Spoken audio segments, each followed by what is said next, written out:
Прародители 4 племен, населяющих Средний мир, Сахасарын Тойон и Сабыябай Хотун, велели готовить свадебный пир. Приказали с почетом встречать жениха и его сестру.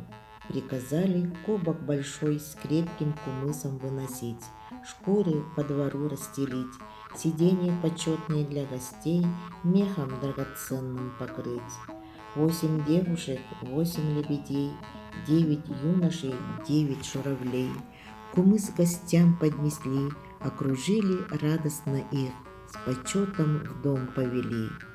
Сколько ни было там гостей, хоть и сильно проголодались они, прежние беспокойные дни, все насытились на пиру, все наполнили утробу свою, изобильной жирной едой укрепили силы свои, утолили голод свой, наконец, богатырской снедью, крепким питьем утешали сердца гостей с утра до вечерней зари.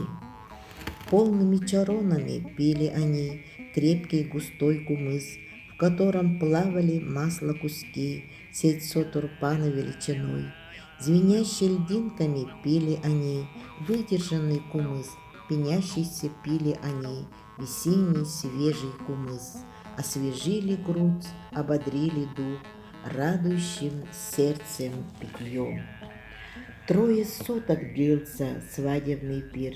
3 суток пробыл Урюн-Олан с молодой женою своей в отцовском доме ее, в материнском ее гнезде. А великие исполины Аи во владение Нюргун-Батура придя, в средоточие восьмикрайней земли, на медную вершину ее, в серебряное обжитое жилье, милую Айталын-Ко, красавицу с 8саженной косой, и хан Джиргыстая богатыря, Тайона дальних земель, поженили по воле судьбы, как Адун-хан повелел.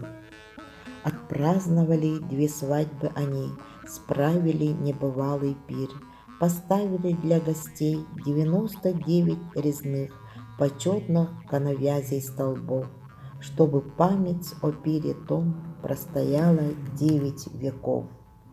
88 березок воткнув, поставили золотой чечерь, чтобы радость людей Аи не убывала 8 веков.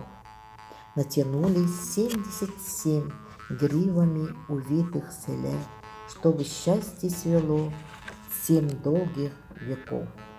На блестящей нежной траве, на благословенной груди, на высоком лоне средней земли, на крутом загривке ее, в сияющем средоточии ее, где солнце горячее льет лучи, где месяц блещет в ночи, устроили для пира они многозвучно шумное на весь мир глубоко щедрое тюгельке.